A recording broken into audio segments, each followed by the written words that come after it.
Welcome back to Second Helping, the show of choice for fans and followers of the number one league in all of collegiate athletics, the Southeastern Conference. Travis Reier, senior analyst for BamaOnline.com, part of the On3 network, joined by my great friend and co-host, Mr. Brent Beaird, longtime college football analyst there at First Coast News. Brent, of course, also a voter for the most prestigious individual honor in college football, college sports for that matter, in my opinion, the Heisman Trophy. And Brent, it is May the 24th as we record.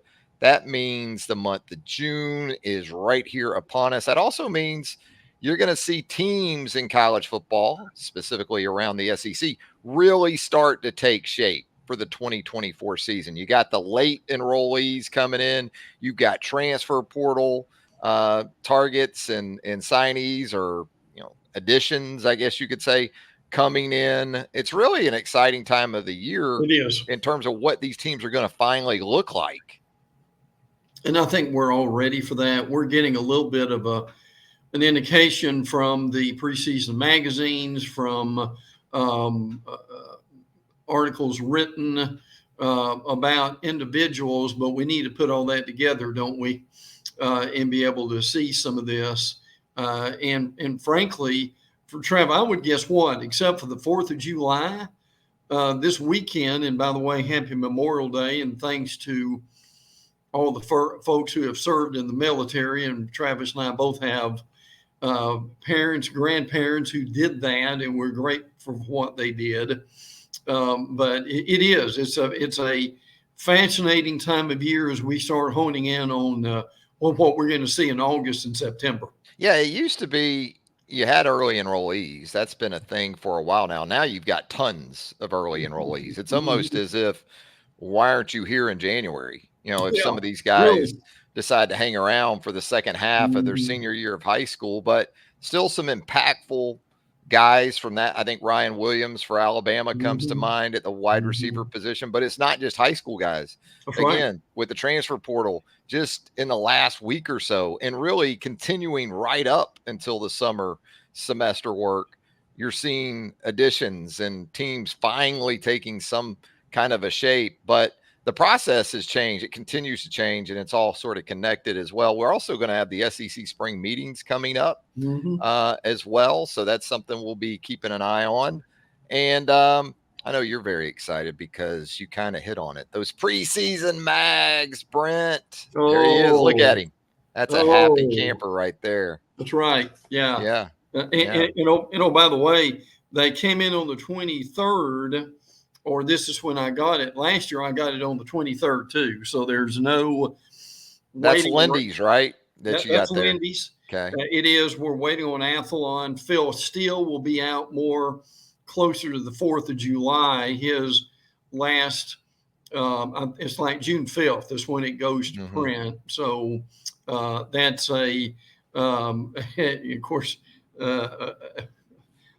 you having worked with the Inhanda magazine can appreciate all the deadlines and the work these folks have either going through or going through now. So Lindy's has been birthed. Athlon's, it looks like about 8 centimeters there in the birthing process, right there, about to happen. And then I guess Phil Steele, not quite to that final stage there, but certainly right around the corner. Now, let us take us behind the curtain of Brent Beaird and how he goes about being alerted that like Lindy's has hit the stand. Is it a situation where you have a favorite newsstand that you check in on? Do you make phone calls, Brent? How does that work? Because I mean, as soon as the first one hits the stand, you're all over it. It's like a loose ball in a national championship game. That's right. Getting on that fumble. And I've got some floor burns to probably prove that too. The thing I go to is I write down in my day timer the day that I get it, and then the following year I'm aware of when that is. You said May the 23rd. So I've been on the prowl for a while and been looking all over. So it should be widespread by this weekend. But look, as much as you and I live our life on the internet, Trav, there's still something about getting a preseason magazine that kind of takes you back to when you were a teenager in Jasper, Alabama, and walking down to the local drugstore and knowing college football is coming, but you don't have anything to really talk about during that time. And then you see a magazine, and that kind of gets you prepared a little bit for the upcoming season. And look, it's a great reference guide. There's times that sometimes it's a lot easier for me to grab the magazine and look something up than go online and look it up. Although my 10-year-old granddaughter would do a better job of looking it up than I would. Yeah, there's something too going back to the nostalgia of it, as you said, just Mm-hmm. the smell of the Mm-hmm. magazine. I can Absolutely. remember that. And then, like you said, summer months, you're longing for the start of another season. Maybe the family's going on a long trip, road trip somewhere, to be able to have that mag to take up your time and just sort of Mm-hmm. pour through, maybe on a summer road trip. That's right. Uh, to see other family or something, it definitely brings back some memories, no doubt about it, and still very viable. I mean, Oh still, yeah. if there wasn't a market for them, they wouldn't still be doing them. Sure. If they weren't selling Absolutely. to advertisers of note, they wouldn't be doing them. So, very much a place still for the traditional college football annuals. Hey, Brent, we've been doing our defining back to back series here on Second Helping over the last few weeks. We're going to wrap it up today with 5 more teams in the SEC that we'll get into those back to back game scenarios. And where we'll pick it up today is with the South Carolina Gamecocks. And when I Oh, think defining, I think Shane Beamer. I think yeah. defining as in Right. not only this season, Brent, but the start to this 2024 season. Because when I look at, let's say, September 7th with Kentucky visiting Williams-Brice Stadium, followed by the next week a road trip to LSU, I think those are 2 back-to-backs in the month of September that should give us a pretty good idea of where this thing's headed with Shane Beamer. My concern for Beamer is you don't have a Spencer Rattler anymore, do you, Trav? No. And Rattler was able to really save them in a lot of ways. Unfortunately, that is not happening this year, and they are really just at a, I think, alerts that they need to get Rocket Sanders healthy. I think he could help them tremendously if he can come back. But he was hurt. He used to be at Arkansas. He's at South Carolina now. I think the other thing for South Carolina, Trav, is maybe you do more than me. I just don't see any real help on the outside. I don't see a lot of game breakers with this team either. But I'm kind of with you. This early Kentucky LSU situation certainly doesn't help them. And man alive, Ole Miss and Alabama and Oklahoma and A&M. Unfortunately for Gamecock fans, that season may be almost over before it really begins. Yeah, even if you take A&M out of that run that you talked about, just in October, Ole Miss at Williams-Brice, followed by a trip to Alabama the next week, followed by Oklahoma at Williams-Brice the week after Alabama. So if you do, let's say, navigate UK at home and LSU on the road somehow with a split, you got that coming up for you in the month of October. And if you get to November, I think that's where South Carolina could have a chance to make True. some hay, because you get Vandy on the road, Yeah. Missouri, but it's in Mm-hmm. Columbia, Wofford in Mm-hmm. Columbia, and then Clemson on the road in November. It's just a matter of, can this team survive the first 6 or 7 weeks and get it to November in a position where Beamer has worked some magic in the month of November a couple years ago. So it's not out of the question. I'll tell you what's weird about South Carolina's schedule for me, Brent. No Florida on there. Yeah, That's, that is weird, it isn't it? seems like with all these teams, because of the changes and with Texas Mm-hmm. and Oklahoma and how the scheduling is going to work moving forward, you're going to have that one weird omission per team that they're not going to see. Like, Alabama not seeing Mississippi State. That's kind of weird, right? And some Oh, of these yeah. others that we'll get into as well. Let's talk about the Tennessee Vols next. The Vols get NC State in Charlotte on September the 7th. But again, you look to the month of October. I think it's October 12th. You get Florida followed by Alabama, back-to-back Mm, home games mm. for the Vols. So that sets up pretty nicely, but I don't think there's any question, again, as you get into the midway section of the regular season, those games against the Gators and the Crimson Tide are going to tell us a lot about the Vols. Oh, yeah, no doubt about that. And then after Alabama, they've got Kentucky, which that game is still a November game, but Yeah, they get the bye week after Alabama. That should be helpful. Yeah. oh, it will immensely. And then obviously they've got a tremendous game at Georgia in the middle of November, which may determine possibly even a playoff situation for to Tennessee. But I do find it interesting going to Oklahoma early on. And look, that NC State opener is pretty tough for Yeah. them. Being in Charlotte, I mean, I gave Dave Dorn and that crew credit for NC State. I mean, they're a perennial 8-4, something Yeah, like and that. especially early in the season. I Mm-hmm. mean, they're going to be in good shape from a roster perspective, and absolutely. I mean, that to me is not a gimme for the Vols.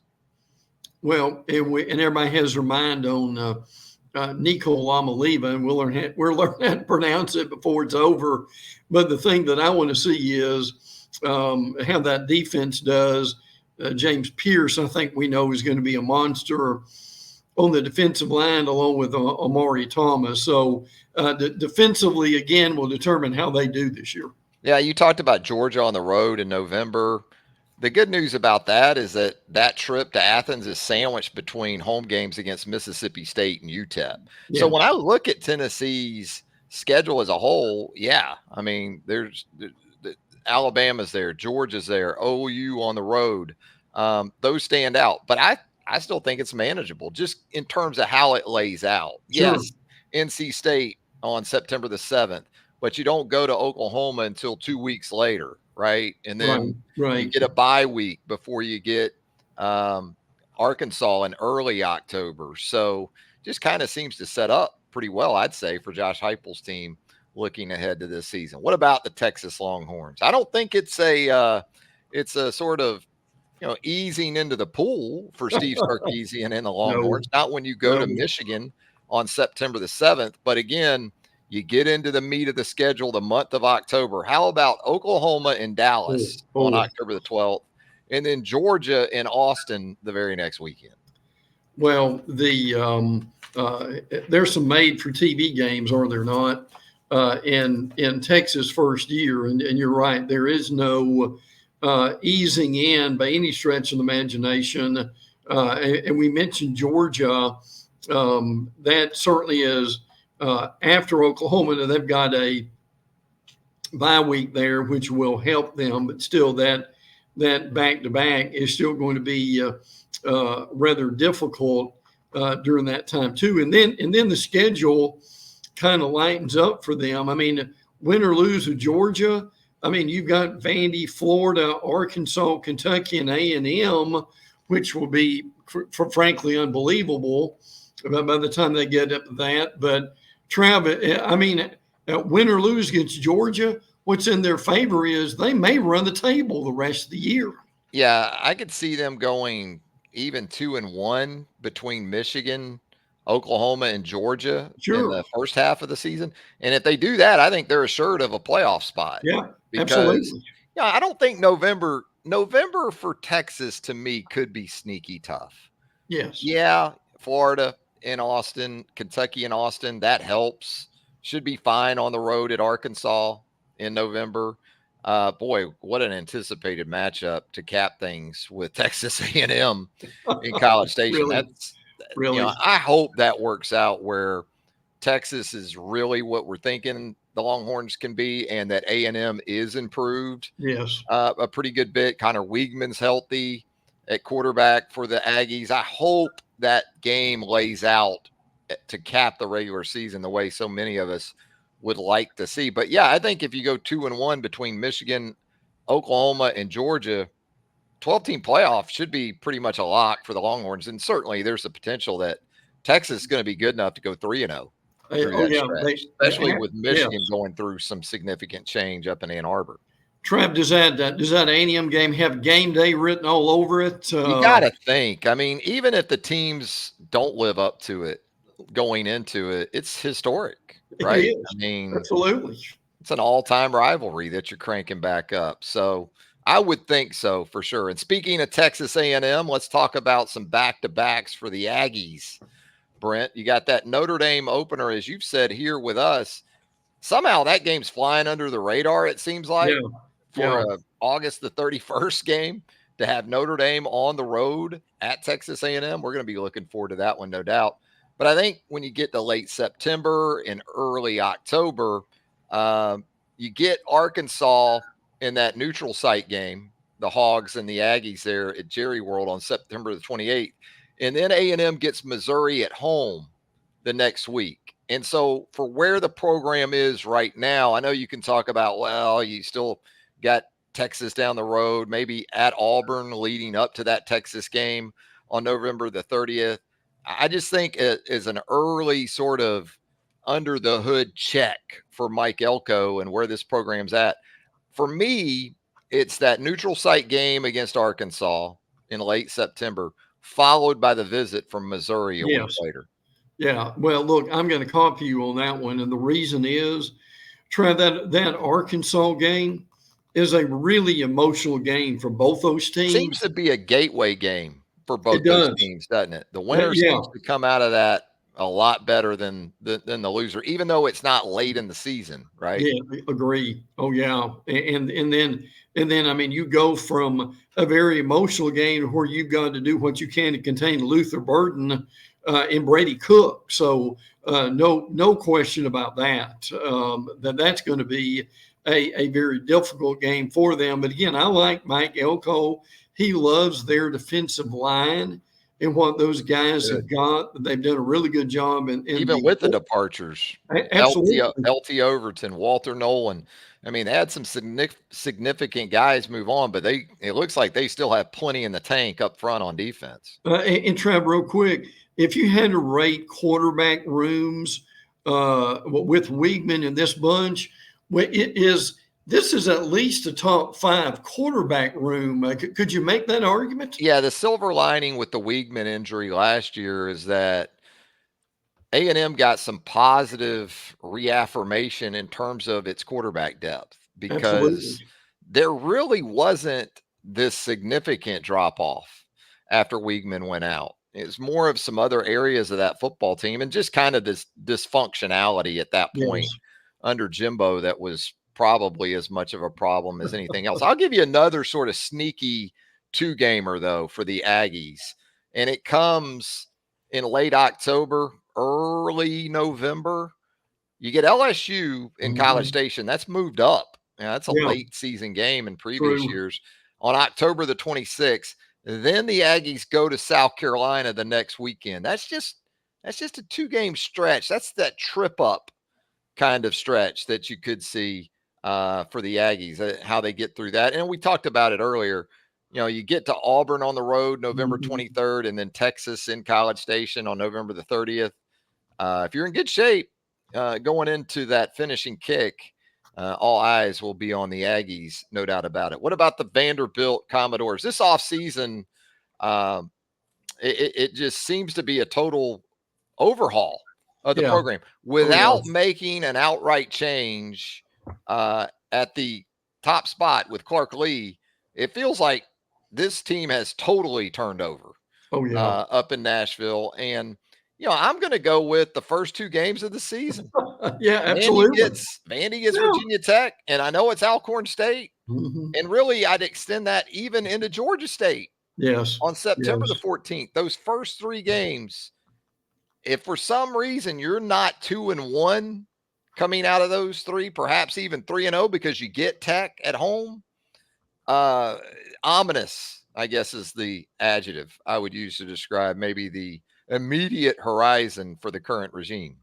In that Virginia Tech team is like the sleeper this year in the ACC. Mm-hmm. A lot of folks haven't seen that yet, but I find that to be rather interesting.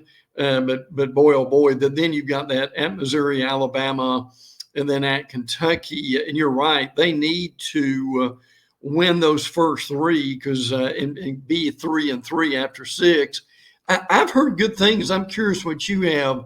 This Diego Pavia I at love him. quarterback, and I love him. you've mentioned him. He's my favorite quarterback in the SEC. Yeah. Did you Uh, watch this guy at New Mexico State last year? listen, Trav, He's this like a guy's mini Tebow, you know? he's a lot more dangerous than people realize, is he not? Well, he looks nothing like today's quarterback, Yeah. but he's more athletic than you think. He's more physical and Mhm. edgy than you think. Right. And it just seems like this guy loves it when it gets hard. He Yeah. loves the suck. He embraces Yeah. the suck. Right. And you talk about a team that got a very unpleasant surprise where Diego is concerned. That was the Auburn Tigers Yeah. when New Mexico Really. State went into Jordan Hare and shocked Auburn Yes. late last season. And this guy was Mhm. tremendous. So I don't know how that quarterback situation is going to work out in Nashville because it seems like they brought in 26 of them. It Yeah. feels Really. like. Yeah. But my money would be on Diego. I love that guy. If you haven't seen him play, go back, go YouTube him and from New Mexico State last year. He's a thrill a minute. But looking at this Vanderbilt schedule, obviously you get into October, Yeah. Alabama in Nashville, road trip the next week um, at Kentucky. So that's a 1-2 right there in early October. And then the Commodores close with a road game at LSU and a home game against Tennessee on November the 30th. Travis, I've got to ask because you were up there recently. What Texas goes to Nashville at the end of October? How are those Longhorn fans going to deal with the fact to be in that small of a stadium? Well, they're going to be downtown just doing it up. They're going to be at Tootsie's. They're going to Yeah, be yeah, all the bars and right, restaurants and right. probably trying to see if there's an act they like at the Ryman Auditorium. Um, well, I mean, it's going to be that way too. You think about Alabama. Every time Alabama goes up there, it's crimson or white or whatever Yeah, color they want to wear. It's absolutely. kind of the Vanderbilt thing right now, and they're still going through that process of the stadium overhaul and everything else. Should be getting closer to completion. They're desperately needed from a facility standpoint. They really haven't had a regime, and as long as I can remember, that has walked into that situation and felt like, all right, we're at least on somewhat even Yeah, footing with a right. lot of these other programs in terms of facilities, in terms of game day environment, and those type of things. So it's coming for Vanderbilt. You're just left to wonder if Clark Lee's going to be Yeah, able to be around. absolutely. Yes. Do they usher in that era with Clark Lee? Do they go another direction? Well, I think this season will probably tell us a lot about that. So there you go. That's a wrap for the defining back-to-back series here on Second Helping. Man, that's a lot of fun. I enjoy it, Brent, because it's like summer school for It us, right? is. It kind That's of takes right. us through the league and makes us think about some teams and how Yes. things are going to fall in terms of Mhm. the college football schedule coming up. Always a lot of fun with that. And with that, we're ready for Brent's notebook. Man, that notebook. My grandfather, you remember Paw. You remember Oh, Jimmy Dumas. You vividly. officiated his funeral for crying out loud. That's Brent right. Beaird did. Very, very honored to have that happen. But um, he used to make this vegetable soup, a beef vegetable soup. We still call it pawpaw soup. And that's Yeah. what I think of when I get into Brent's notebook, because there's going to be so many different sort of tastes and flavors, and you just never know what's going to be in this stew that Brent serves up to us. But Brent, what's leading off the notebook this week? And let me say, as far as for your grandfather, people may not realize this, but there was a time in his life to where for that soup, Trav, he probably either grew everything in the garden or maybe went out in the woods and brought the meat back, right? Yeah, he didn't need the Publix. No, He could no. make it happen on his own if that's what it came down to. Yeah, you're right. Well, let me start the notebook with this. Lindy's SEC picks. I won't go into all of them, but see how interesting this is. 1 Georgia, 2 Texas, 3 Ole Miss, 4 Bama, and 5 Missouri. Trav, how about that for a top 5? I wouldn't say that's surprising. I think a lot of folks kind of look at the league that way going in, that the two best teams are Georgia and Texas, with Yes, Alabama right there as well. right. Maybe more so being comfortable with knowing that it's Kirby and Sark at this point in their tenures. And I think the schedules kind of play in that too. Um, I think for Texas, I look at it maybe a little bit more manageable than it is.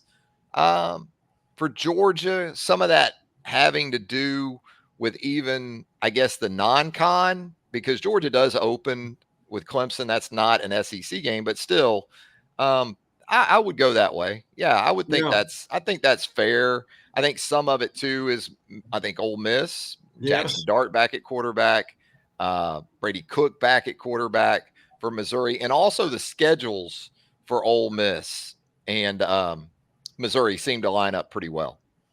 You mentioned this Mississippi State, Alabama not playing this year. Trev, first time since 1947. How about that? That was one of those annual matchups that we always talked about, the South's oldest rivalry, I guess Georgia and Auburn or one of them. But Alabama Mississippi State was right there too. Oh yeah, So yeah, it's not a marquee matchup like a Georgia Auburn has been for a lot of years. So it kind of goes unnoticed a little bit that they're not going to play. But yeah, in terms of the times and the numbers of matchups between those two, pretty significant. and you mentioned that players coming back and getting ready for summer drills, and then obviously to fall camp. And one of the reasons coaches want them all together is very evidenced, Trav, this week by the tragedy at Auburn Terrible. with Tommy Batty, running back from Braden, who is the brother of Brian. Tommy, unfortunately, was killed and gunned down, and Brian Batty, his brother, who is an Auburn running back, and frankly, pretty well thought of, shot in the head. If you've heard more, let me know. But I'd heard he had a setback a couple nights ago, but he's in ICU. And Trav, this is the reason these coaches want these guys close. Yeah, it's certainly right there at the top of the list, and it's just senseless, awful thinking about it from a parent's perspective to get Oh, that phone call oh yeah, involving your two of your sons or two of your children. It's unimaginable, and you just hope for the best and pray for the best for that family. And yeah, the updates haven't sounded good for Brian here in the last few days, but you just hang on to hope and feel for his folks. And again, just praying and hoping for the best. And absolutely getting these guys back together. We talk about it so much from a football perspective, but there's that sort of accounting aspect of it, I'm sure, as a head coach, that helps you sleep better, oh yeah, knowing that you've got them all. It doesn't mean bad things can't happen also in your college town or with them together, but oh yeah. you don't feel probably as helpless as you do when they take, and it's just such a short window these days too. I mean, these It guys is only have a few weeks in really, May to essentially, yeah, because they come back together. Really, this weekend is when you're going to start to see it. Late Memorial Day weekend is usually when that starts to come back together, and then it's really the start of the college football calendar. I've always said, because yeah, that's when yeah. you have really your team for the upcoming season together. And yeah, just a terrible situation. It is, and also we've got over the next few days the annual SEC meetings in Destin will be going on. But look, I'd be remiss if we, and I'll be brief about this, but it deserves a few minutes. This Jaden Rashada situation at Florida. I'd also be very interested in what Pops has said about this too, by the way. Trav, is there anything that in a nutshell that has described the Florida situation as the Jason Rashada situation too, the former quarterback, well, he is a quarterback. He's now with Georgia, but who was at my Arizona State, Miami, at Florida, and now he is suing Florida for this alleged $13 million. Now, this is kind of a he said type situation, but it really makes you wonder what. And look, I know this kid was a heralded prospect, but to throw all your chips in for this one guy for that amount of money, and in fairness to Florida, their collective now is much better than it was actually when this happened. But Trav, this certainly will not help Billy Napier on the recruiting trail either, will it? It could be problematic. It's just another situation when you're a head coach going into your third year and you've already had struggles in Yes. the first 2 years. It's just really something you don't need.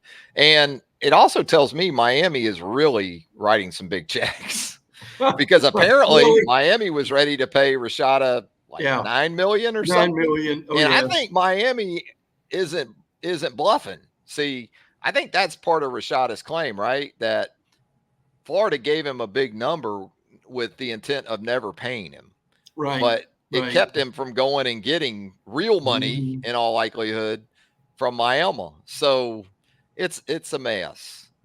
There's no doubt about that, and it's college football. Oh, it is. 2024. If you haven't noticed yet, hey, welcome aboard. Oh, This is yeah. where we're kind of Absolutely. at. And hey, if you're Georgia, you're probably the big winner in this Yeah. because Oh, yeah. Rashad at this point has to be beyond the NIL game. He's still open, I'm sure, and will have, NIL, significant NIL opportunities at Georgia. But for him, I got to think now it's about, okay, let's get settled at a preeminent program, develop and think more about the NFL down the road than NIL today. In some ways, almost like how when Alabama got Nick Saban, that was the perfect time for Alabama to Yes. get Nick Saban. He had Sure jumped around. was. He had already done the NFL. So Mhm. Alabama got Nick Saban at the perfect time in his career. Maybe Yes. that's going to be the case. Maybe Georgia is getting Jaden Daniels when Jaden Daniels went from Arizona State to Yeah. LSU. Yeah. We'll see exactly how that plays out. But And interesting stuff. speaking of LSU, I'm sure you caught this. John Emery, their running back, who frankly is tremendously talented, but because of grades or injuries or something off the field, never really mounted anything at LSU. Now visiting UCLA, and with all his problems, Trav, he still has 1,062 career yards. Westwood wouldn't be a bad landing spot if you're Yeah, John Emery. You got Deshaun Foster, a former running back and running backs coach, is now the head coach of the Bruins, and Eric Bieniemy, former running back at Colorado, as we remember, is the offensive coordinator now in Westwood. yeah, So yeah. UCLA wouldn't be a bad spot to land softly Oh, if yeah. you're John Emery after everything he's kind of put himself through. In kind of wrapping It up, might see LSU if but he ends very up well. at Yeah, UCLA. you're right. Bruins, Bruins and LSU Oh, in yeah. Baton Rouge, right? In September. Yes. Yeah. Oh, yeah, absolutely. And speaking of offensive coordinators, this kind of snuck through, not for something nefarious, but I just thought it was interesting. Ole Miss offensive coordinator Charlie Weiss Jr. gets a new contract. Trav, now he is now the highest paid offensive coordinator in the SEC and one of the highest paid offensive coordinators in college football. How many cars could we stop on I-95 today and ask them who the highest paid old coordinator in the league is, and who would know that? Yeah. And think about his dad, Charlie Weiss. I think he's still getting paid by Notre Dame. Yeah, yeah, Now, you're that right. buyout was, you talk about the sort of the crazy buyout Yeah, yeah. scenarios. I go back to Charlie Weiss at Notre Dame. So, hey, college football has been very good. College football coaching has been very good to the Weiss family, I'd Oh, yeah. say. But It tells me that Charlie Jr. had suitors probably in the offseason. Yeah. Now, there Oh were some yeah. folks that probably came calling. Lane likes that dynamic of working with Mhm. him. He's familiar with him going back to, I think, even Alabama when Lane was there. At the end of the day, Lane's going to have a lot of input, as we know, on game day when it comes to dialing up ball plays. But I'm sure Charlie Weiss Jr. does a very good job during the week, during the preseason, of getting them, kind of with the plan they need on a week to week basis for sure. What else you got, Brent? Well, we'll kind of end on this, but before I ask you about pops and golf and some other things, but we are at a unbelievable place in college football to where players are on the verge of getting basically a slice of the pie, even more than we ever thought they would, because some of these landmark uh, lawsuits, the House versus NCAA, is being settled. The amount of money is just mind-boggling in it. In it, They're Trav. saying maybe up to 20 million a Yeah. year per Yes. program. Yes. Wow, Yeah. Absolutely. that's And crazy. what that's going to do to NIL is going to be fascinating. But look, as you and I've talked about now for months, and again, I invite some of our uh, viewers to look at what Chase Goodbread of the Tuscaloosa News wrote this week too. He did a good job as always. Now, there's so many tentacles of this that we won't go into right now. We'll spread it out over the summer. But yes, revenue sharing is in the offering, as Travis mentioned.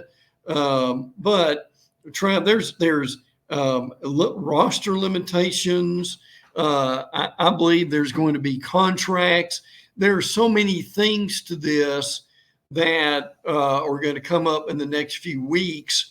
And again, what has happened to college football that you and I have covered since the 70s, 80s, and 90s is just absolutely insane for how long it took things to get done.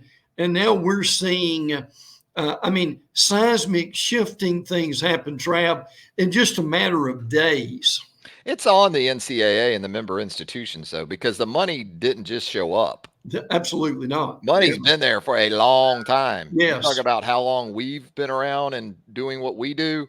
The big money didn't show up on Monday of this week, and now you No. got to figure it out. Yeah. Uh, we've said it many times before. The NCAA, its member institutions have had plenty of time, plenty of opportunities to get out in front of this. I don't know how you thought this was sustainable for like ever. Yeah. It Yeah. never was. And so now it's time to pay the piper, and it is big numbers. I think what'll happen is NIL will be what NIL was originally meant Yes. to be. Yes. We're getting rid of this. I think the charade of having a separation between university and collectives, I think that's just going to go away because, I mean, basically what they're saying is the schools are going to pay the players directly, Yes. like a Yeah. payroll. It's going to come straight from. It's not going to be through the collective Mm-hmm. or anything like that. Now, the collective might help the players with NIL opportunities, which is what I thought the whole idea was initially. We got away from that quickly and just went straight to the Yes. collectives Yeah. paying. Yeah. But yeah, it's kind of where we're at, and so it's gonna be fascinating. The big takeaway from me though is we're doing away with the charade, and we're just gonna say True. True. schools pay the players directly, Oh, yeah. Yeah. Now so we're look, headed. and fans are going to need rosters, but we always like to say the game saves us, and I still think that's probably Yeah, going to we're still gonna happen. watch. I Yeah. mean, I'm fascinated by all this stuff, but and I always hear the gnashing of teeth and the hand wringing, and I'm done with it and all this. Yeah. And then Yeah. on August the 31st, guess where you will be? Absolutely. Oh You'll yeah. be No doubt right about in that. that stadium. You'll be right in front of that 85-inch, and you won't just watch it for a couple hours. You'll No. watch it from noon to midnight and Oh yeah. beyond. And if Hawaii's playing at home, you'll be up till 2 a.m., 3 a.m. Eastern watching it. Yeah. You Yeah. will. Yeah. So it's crazy. It is crazy. I don't blame the players at all. You know, I blame again the NCAA member institutions for thinking that model was sustainable Yeah. Yeah. for essentially ever. It just Sure. wasn't. It wasn't going to happen. The money got too great. It I mean, did. really, look at the money right now. It's Mhm. nuts. And you Yeah. don't think some players or some folks that have a little more savvy and experience in finances don't get in these guys' ears and go, CBS or ESPN Yeah. just paid $1 billion, Yeah. for the rights to televise Mhm. college football. Yes. I mean, Yes. that's the money's eventually going to have to get split some kind of way. And now Absolutely. we're going to see it. And Trav, before we go, we need a pumps report. And will this week's PGA tournament be a little less dramatic than last week's? Boy, the PGA Championship was great, man. Had the finish. You had the PGA Tour live dynamic there with Xander Schauffele and also Bryson DeChambeau. Credit to Schauffele for getting the job done and winning that first major clutch on the 18th hole to make that birdie there on the par 5. This week will be a little more sedate. I like Colonial, though, the golf course Mhm. where the tour is at this week. So that'll be fun to watch. You've got a pretty good field there in the Dallas-Fort Worth area. As for Pops, visited with him yesterday, and he is actually to the point. He's still doing the yard. He loves the Yeah. landscaping stuff. He's 76 years old, Right. and he gets out there in the Florida heat with that push mower, and the yard is like yard of the year candidate. Yeah. It's just tremendous. Now he has to cut the grass one day, weed eat the next because Okay. it's just it's getting in the 90s regularly. Yes. Um, Yes.